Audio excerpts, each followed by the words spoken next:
Pre-C ট্রেনিংয়ের মাধ্যমে CDC প্রদান, বিভিন্ন মন্ত্রণালয়ের উপসহকারী প্রকৌশলী পদে নিয়োগ ও প্রশিক্ষণের মান উন্নয়নের দাবিতে সারা দেশের সাথে একযোগে কমপ্লিট শাটডাউন কর্মসূচি পালন করছে মুন্সিগঞ্জের ইনস্টিটিউট অব মেরিন টেকনোলজির শিক্ষার্থীরা।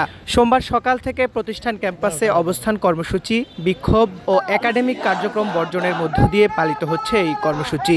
এতে প্রতিষ্ঠানের মেরিন ও শিপ বিল্ডিং ডিপার্টমেন্টের শিক্ষার্থীরা অংশ নিয়েছে। বিভিন্ন ধরনের প্রতিবাদী স্লোগান ও প্লেকার্ড নিয়ে দাবি তুলে ধরেছেন আন্দোলনকারীরা। প্রবাসী কল্যাণ মন্ত্রণালয়ের অধীনস্থ যে 6টি মেরিন ইনস্টিটিউট রয়েছে, আমরা international maritime organisation IMO model course অনুসারে ডিপ্লোমা ইন মেরিন ইঞ্জিনিয়ারিং সম্পন্ন করার পরও আমাদেরকে সিডিসি দেওয়া হচ্ছে না, যেটা হচ্ছে সি পাসপোর্ট, যার কারণে আমরা বৈদেশিক জাহাজে ক্যাডেট ইঞ্জিনিয়ার হিসেবে জব করতে পারছি না। যার কারণে হচ্ছে এক পাশে হচ্ছে আমরা শত শত মেধাবী তরুণ বেকার হয়ে পড়ছি এবং অন্যদিকে আমাদের দেশ কোটি কোটি ডলার রেমিটেন্স থেকে বঞ্চিত হচ্ছে।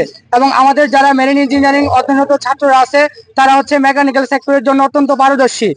এরপরে হচ্ছে আমাদেরকে সরকারি প্রতিষ্ঠান যে ইঞ্জিন মেশিন রিলেটেড যে ইন্ডাস্ট্রিয়াল গুলো আছে এখানে আমাদেরকে সুযোগ দেওয়া হচ্ছে না, যার কারণে হচ্ছে আমরা এখান থেকেও বৈষম্যের শিকার হচ্ছি।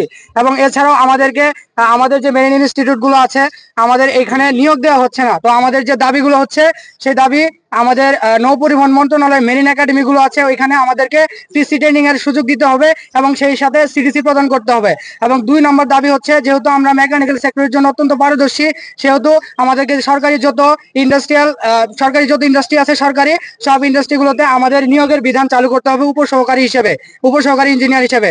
এবং আমাদের যে মেরিন ইনস্টিটিউট গুলো আছে এখানে আমাদেরকে জুনিয়র ইনস্ট্রাক্টর হিসেবে নিয়োগের বিধান চালু করতে হবে।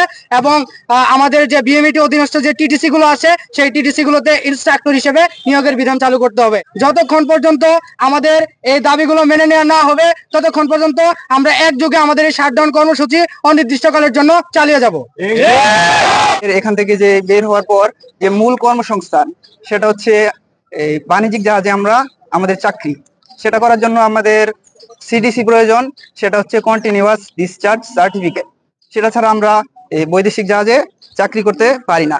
সেটা আমাদের মেরিন ইনস্টিটিউট গুলাতে মেরিন ডিপ্লোমাদারীদের দেওয়া হতো 2009 সাল পর্যন্ত, কিন্তু 2009 সালের পর থেকে আমাদের সিডিসি আর দেওয়া হচ্ছে না, যার কারণে আমাদের মেরিন ডিপ্লোমাদারীদের চাকরির যেই কর্মসংস্থানগুলো আছে সেটা সংকুচিত হয়ে এসেছে।